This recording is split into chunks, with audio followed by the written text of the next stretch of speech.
ஓம் சாந்தி 18/12/2023 சாகார முரளி. இன்று சிவ பகவான் கூறுகிறார், இனிமையான குழந்தைகளே, ஆத்மா மற்றும் பரமாத்மாவின் சந்திப்புதான் உண்மையிலும் உண்மையான சங்கமம் அல்லது கும்பமேளா ஆகும். இந்த சந்திப்பின் மூலம்தான் நீங்கள் தூய்மையாகிறீர்கள். பிறகு இதன் ஞாபகார்த்தமாக அந்த கும்பமேளா கொண்டாடுகிறார்கள். கேள்வி: குழந்தைகளாகிய உங்களுக்குள் எந்த விஷயத்தின் புத்திசாலித்தனம் வேண்டும்? பதில்: ஞானத்தின் நுணுக்கமான விஷயங்கள் என்ன இருக்கிறதோ அவற்றை புரிய வைப்பதற்கு மிகுந்த புத்திசாலித்தனம் வேண்டும். யுக்தியாக ஞான மார்க்கம் மற்றும் பக்தி மார்க்கத்தை பற்றி நிரூபிக்க வேண்டும். எப்படி எலி ஊதிவிட்டு பிறகு கடித்து விடுகிறதோ அதுபோல் சேவைக்கான யுக்திகளை உருவாக்க வேண்டும். கும்பமேளாவில் கண்காட்சி வைத்து நிறைய ஆத்மாக்களுக்கு நன்மை செய்ய வேண்டும். தூய்மையற்ற நிலையிலிருந்து தூய்மையாக்குவதற்கான யுக்தியை சொல்ல வேண்டும். முரளியின் பாடல்: இந்த பாவ உலகத்திலிருந்து எங்களை அழைத்து செல்லுங்கள். ஓம் சாந்தி. தந்தை அமர்ந்து குழந்தைகளுக்கு புரிய வைக்கிறார். பாவம் நிறைந்த உலகத்தை கலியுகம், தூய்மையற்ற கீழான உலகம் என்று சொல்லப்படுகிறது. மேலும் புண்ணிய உலகத்தை சத்யுகம், தூய்மையான உயர்ந்த உலகம் என்று சொல்லப்படுகிறது. பரம ஆத்மாதான் வந்து புண்ணிய ஆத்மாவாக, தூய்மையான ஆத்மாவாக அல்லது புண்ணிய உலகத்தை உருவாக்குகிறார். மனிதர்கள் பதித்த பாவனர் தந்தையை அழைக்கிறார்கள், ஏனென்றால் அவர்கள் தூய்மையாக இல்லை.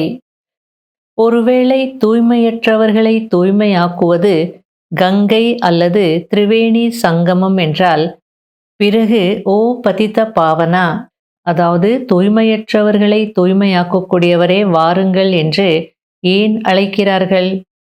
அப்படி அழைக்கும் போது புத்தி பரமாத்மாவின் பக்கம் செல்கிறது.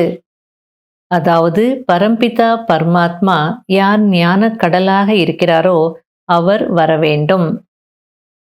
திரிவேணி சங்கமத்தின் பெயர் கும்பம் என்று வைத்துவிட்டார்கள். 3 நதிகளும் ஒன்றாக கலக்கிறது என்று சொல்கிறார்கள். அதாவது கங்கை, யமுனை, சரஸ்வதி 3 நதிகள் சேர்ற இடத்திற்கு தான் திரிவேணி சங்கமம் அப்படின்னு சொல்றாங்க. உண்மையில் 2 நதிகள் தான் இருக்கிறது. 3வது நதி மறைமுகமாக இருக்கிறது என்று சொல்லிவிடுகிறார்கள். அதாவது கங்கை நதி, யமுனை நதி கண்களுக்கு தெரியுது, அடியில சரஸ்வதி நதி ஓடுது மறைமுகமா அப்படின்னு சொல்றாங்க அப்படின்றார். தூய்மையற்ற உலகத்தை தூய்மையாக்குவது, கலியுகத்தை சத்யுகம் ஆக்குவது என்பது பரம்பிதா பரமாத்மாவின் வேலையே தவிர மனிதர்களுடைய வேலை அல்ல. எனவே கும்பமேளாவின் அர்த்தத்தை எழுதுங்கள். அதாவது கும்பமேளா என்ற தலைப்பை பாபா கட்டுரை எழுதுவதற்கு கொடுக்கிறார். அதாவது கும்பமேளாவின் ஆன்மீக ரகசியம் அப்படின்ற ஒரு தலைப்புல நீங்க சிந்தனை செய்து எழுதி அதை நோட்டீஸ் போட்டு கொடுக்கலாம் அப்படின்றார். எப்போது பாரதம் உயர்ந்ததாக இருந்ததோ அப்போது அதில் ஆத்ம அபிமானி தேவதைகள் இருந்தார்கள். அதற்கு சிவாலயம் என்று சொல்லப்படுகிறது. இப்போது குழந்தைகள் கும்பமேளாவிற்கு சென்று புரிய வைப்பதற்காக கண்காட்சி வைக்க வேண்டும். அதற்காக மிகவும் நல்ல மண்டபத்தை எடுக்க வேண்டும். அதாவது அந்த கும்பமேளா நடக்கிற இடத்திற்கு பேரு பிரயாக். ஆகையில அந்த பிரயாக் அப்படின்ற இடத்துக்கு சென்று அங்கே ஒரு மண்டபத்தை எடுத்து கண்காட்சி வைங்க அப்படின்றார்.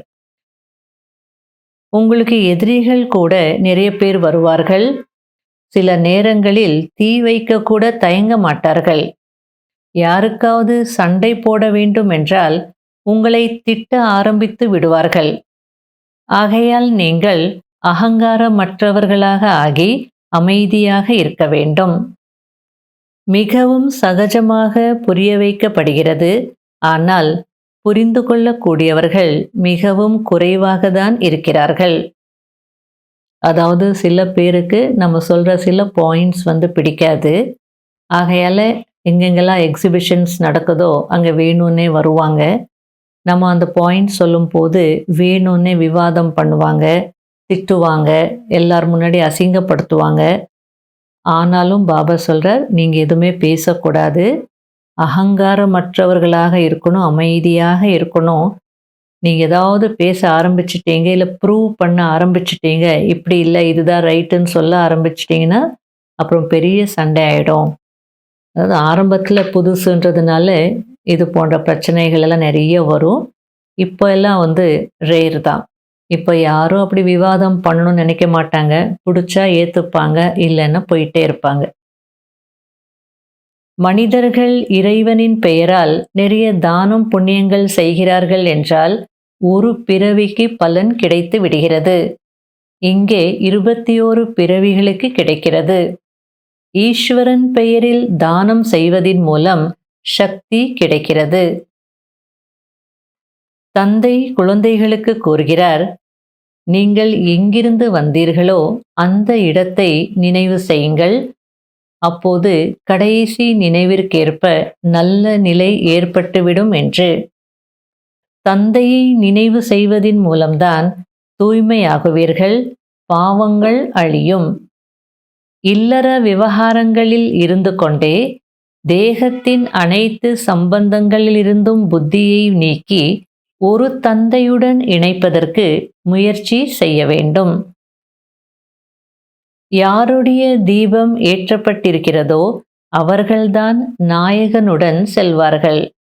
யாருடைய தீபம் அணைந்து போயிருக்கிறதோ அவர்கள் கூட போக முடியுமா என்ன?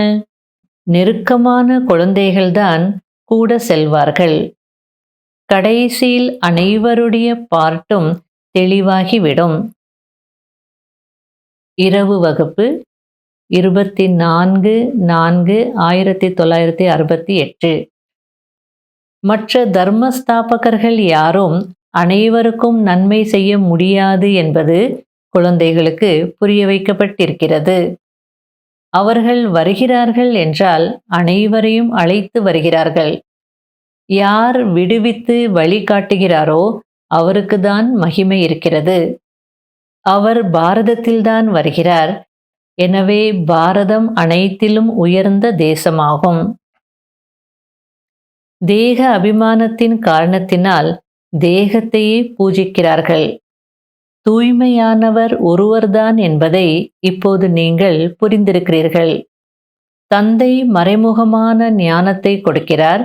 அதன் மூலம் அனைவருக்கும் சத்கதி ஏற்பட்டு விடுகிறது. நல்லது. இனிமையிலும் இனிமையான காணாமல் போய் கண்டெடுக்கப்பட்ட செல்ல குழந்தைகளுக்கு மாத் பிதா பாப் தாதாவின் அன்பு நினைவுகள் மற்றும் காலை வணக்கம். ஆன்மீக குழந்தைகளுக்கு ஆன்மீக தந்தையின் நமஸ்காரம். கடைபிடிக்க வேண்டிய முக்கியமான சாராம்சம். முதல் பாயிண்ட், தண்டனையிலிருந்து தப்பித்துக் கொள்வதற்கு தேகத்தின் அனைத்து சம்பந்தங்களில் இருந்தும் புத்தி யோகத்தை நீக்கி ஒரு தந்தையுடன் இணைக்க வேண்டும். கடைசி நேரத்தில் தந்தையை தவிர வேறு யாரும் நினைவிற்கு வரக்கூடாது. இரண்டாவது பாயிண்ட், அகங்காரமற்றவராகி சைலன்ஸில் இருந்து முட்களை மலராக்குவதற்கான உழைப்பு செய்ய வேண்டும். ஸ்ரீமத் படி கண்ணில்லாதவர்களுக்கு ஊன்றுகோல் ஆக வேண்டும். தூய்மையாகி தூய்மையாக்க வேண்டும். வர்தானம். சக்தி வாய்ந்த எண்ணங்கள் மூலமாக சேமிப்பு கணக்கை அதிகரிக்கக்கூடிய தூய அன்னப்பறவை ஆகுங்கள். எப்படி அன்னப்பறவை கற்களையும் இரத்தினங்களையும் வேறுபடுத்துகிறது, அதுபோல் நீங்கள் தூய அன்னப்பறவைகள். அதாவது எது சக்திசாலியானது என்றும் எது வீணானது என்றும் பகுத்தறியக்கூடியவர்கள். எப்படி அன்னப்பறவை கற்களை எடுத்துக்கொள்வதில்லை, தனியாக பிரித்து விடுகிறது, தன்னிடம் வைத்து கொள்வதில்லை. அதேபோல் தூய அன்னப்பறவைகளான நீங்களும் வீணானவற்றை விட்டுவிட்டு சக்திசாலியான எண்ணங்களை தாரணை செய்கிறீர்கள். வீணானவற்றை பல காலம் கேட்டீர்கள், பேசினீர்கள்.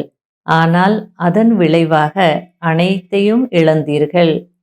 இப்போது நீங்கள் இழப்பவர்கள் அல்ல, சேமிப்பு கணக்கை அதிகரிக்கக்கூடியவர்கள். ஸ்லோகன்: தன்னை ஈஸ்வரிய மரியாதைகள் என்ற கங்கணத்தில் கட்டிவிடுங்கள், அப்போது பந்தனங்கள் முடிந்து போகும்.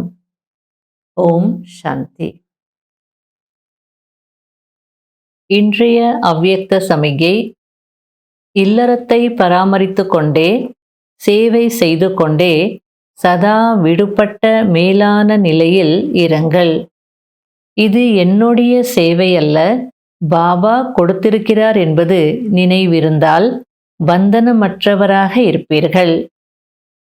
இது என்னுடைய குடும்பம் அல்ல, நான் ட்ரஸ்டி, பந்தன் முக்த், அதாவது பந்தனமற்றவன். இப்படி பயிற்சி செய்யுங்கள்.